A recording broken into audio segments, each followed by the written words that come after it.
Hi everybody, Mischa here with Word of the Day, and there it is, Purloin. What does purloin mean? Well, before I tell you, a big shout out to Roclo for this really great word.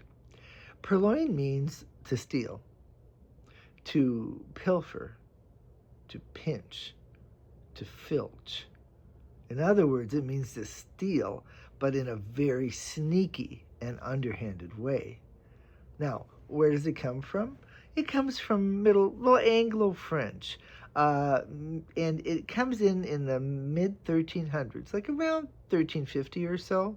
Well, we know what that means. That's the Middle English period. That is the Wild West. And so when it comes into English, it has a slightly different meaning of to put aside or to put at a distance. But very, very quickly, it acquires the meaning that we know and love now: to steal, to pilfer, to pinch, to filch. So, how can we use this word purloin in a sentence? Oh, it's easy. And it's kind of a dramatic word because it's got that element of sneakiness. So, how about this?